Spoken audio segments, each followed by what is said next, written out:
All right, hi, welcome back. Attorney Steve Vondran. Happy Monday. Hope you guys are all kicking off to a great Monday. I hope this COVID's not bringing everybody down. Anyway, stay healthy, stay positive, stay focused.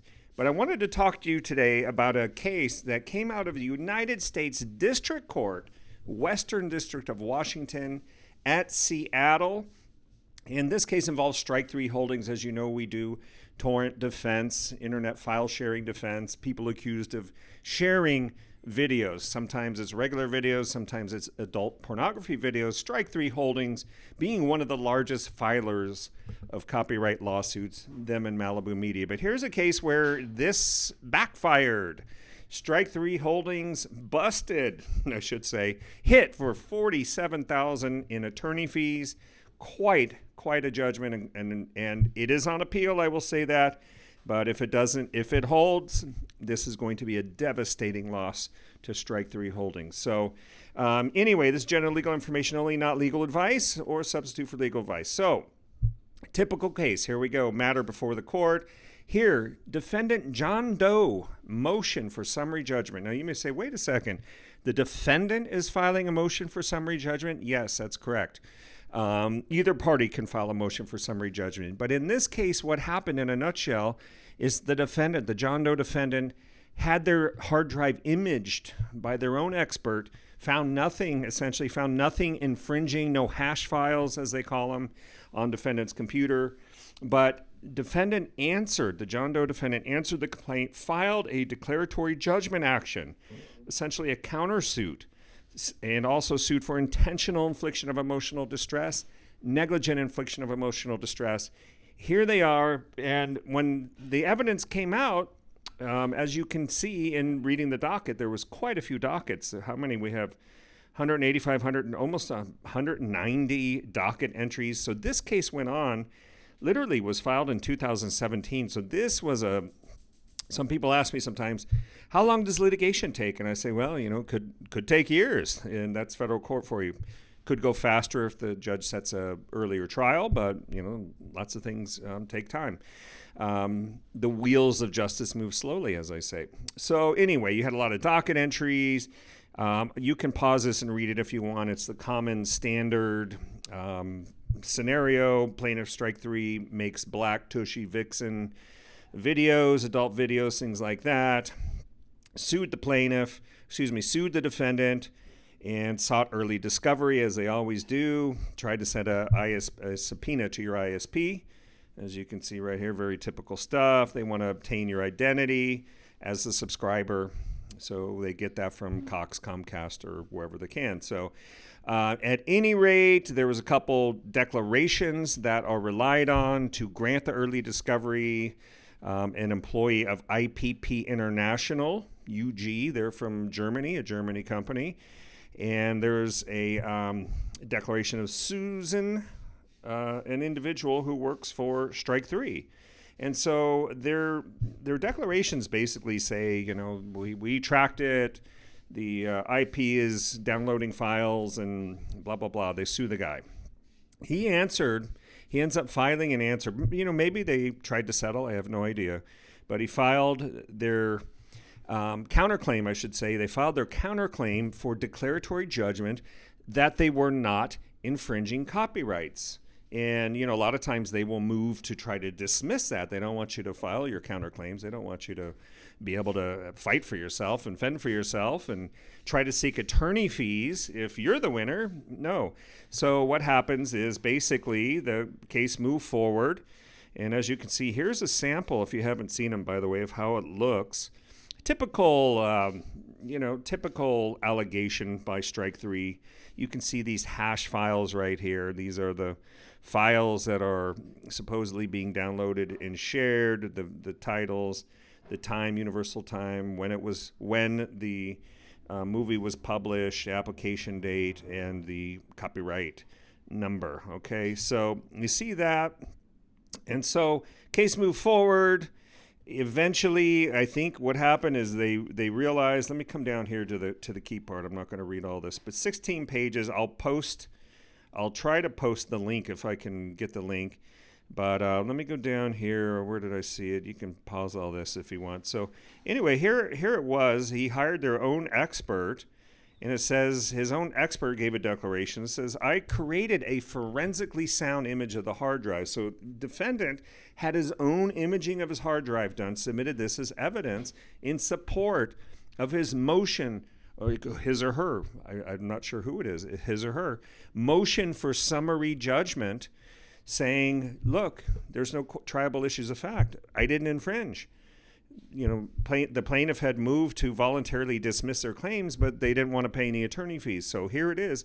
Guy says, I created a forensically sound image of the hard drive listed in Table 1, Seagate model, blah, blah, using XWF, X-Ways Forensic, version 19.8, SR3. I searched for all video files, including deleted files, recovered from unallocated space. I conducted file carving, which looks for signatures of certain file types to detect data that may be hidden inside another file or located in unallocated space, such as deleted files. The smallest video referenced in Exhibit A of the amended complaint is approximately 187 megabytes in size. Plaintiff's videos appear to have an introduction and concluding animation featuring the name of either Tushy, Vixen, or Black. I reviewed all recovered and existing files over 100 megabytes in size to determine if any of the video files were plaintiff's copyrighted works. None of the videos examined appeared to be plaintiff's work based on content and the lack of any Tushy, Vixen, or Black animated titles.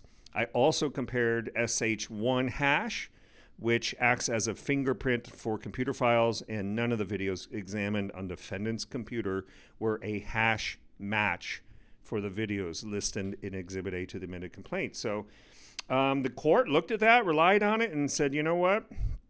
There's a summary judgment standard if you want to read that. You know what? We're going to grant summary judgment in favor of the defendant, and we're going to award attorney fees to the defendant as the prevailing party. So here you have a case where a litigant challenged it, took it on, decided to litigate and move ahead to see, what do you have? Do you have the evidence? They always talk about, well, we got all the evidence. Do you have the evidence? And so in this case, they had to forced to pay attorney fees to the John Doe defendant, who was deemed the prevailing party. So let me go down to the language. I'm going to give you here it is, declaration of non-infringement. I think this is the important part. Strike 3, not John Doe, bears the burden of proof with respect to infringement. That means strike 3's got to prove it, not the defendant. There is no reason to relieve the alleged copyright owners of the usual burden of proof just because they are nominally the defendants in this declaratory judge. Oh, everything okay in there? Holy cow.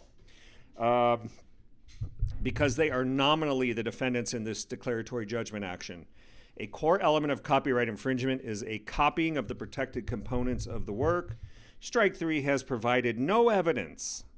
Look at this.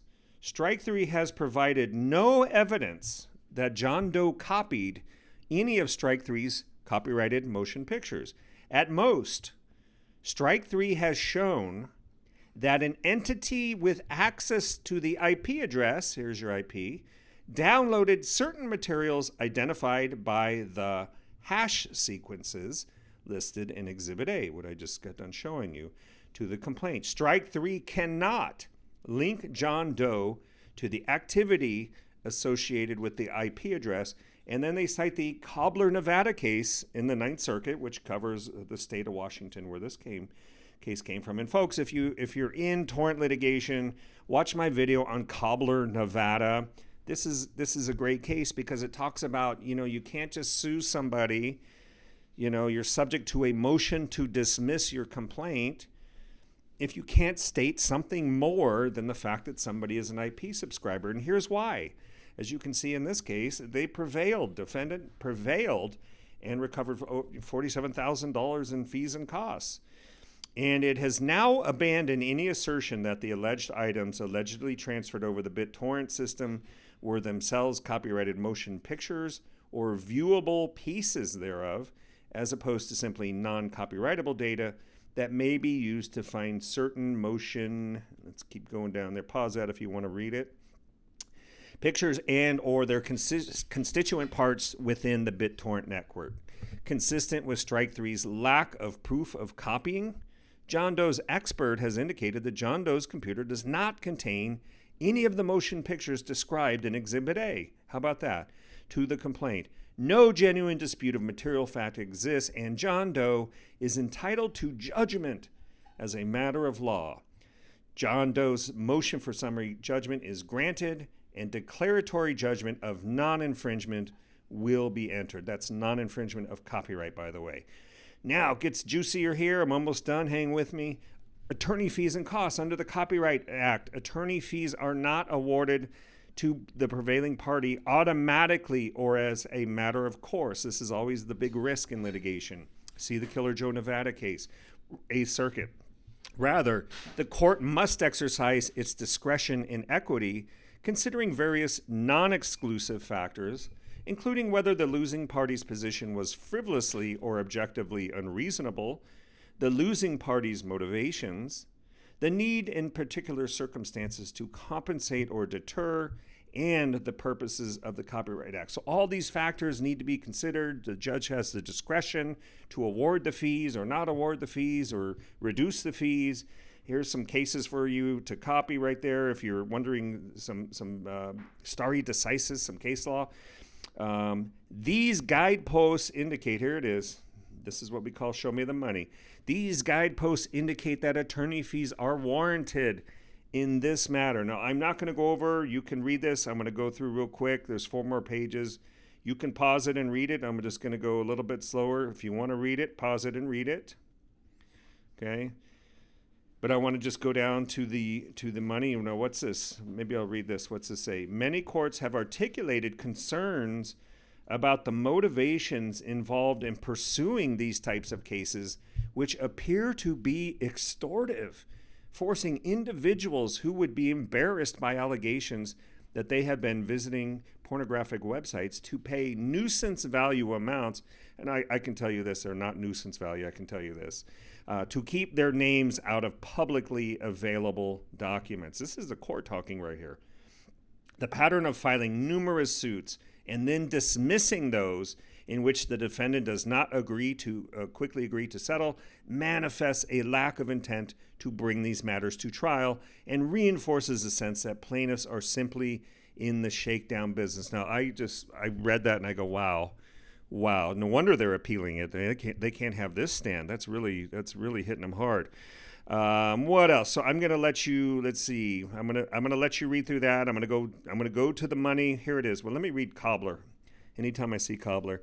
The Ninth Circuit's decision in Cobbler, Nevada appears to have stemmed the tide, as I tell their counsel, it appears to have stemmed the tide of BitTorrent litigation, and the court does not view deterrence as a basis for awarding attorney fees in this matter. Compensation, however, is a relevant factor, as is the policy underlying the Copyright Act of encouraging defendants to advance and litigate meritorious copyright defenses, okay? So here you have it, and let's go down, final piece. You can pause all this if you want to read. There it is, boom. $40,501, 2 different law firms.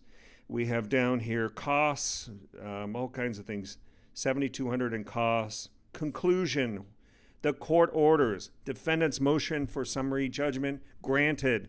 Defendant is entitled to judgment on his first counterclaim under 28 U.S.C. 2201 for a declaration of non-infringement, and the clerk is directed to enter judgment consistent with this order. So there you have it, folks. In Strike 3's notice of voluntary dismissal, docket number 53, to send a copy of the judgment and this order to all counts of record and to close the case. So it is on appeal. They have filed a notice of appeal. We will see how that goes. But for now, that one's got a sting. And one can only wonder, where was the evidence? One can only wonder. I got to go. Attorney Steve, general legal information only, not legal advice. If you're involved in a torrent matter, it's best to get experienced legal counsel that has been in the trenches, and we've been reporting to you from the trenches for quite some time. You guys love our videos. Make sure you like and subscribe. Give us a comment, and I'm going to try to post this case if you want to read the whole thing, but I got to go see if I can get it, okay? So take care, everybody. Be safe, be nice to each other, and keep your distance. Attorney Steve out. You can find us on the web at attorneysteve.com. Thanks a lot.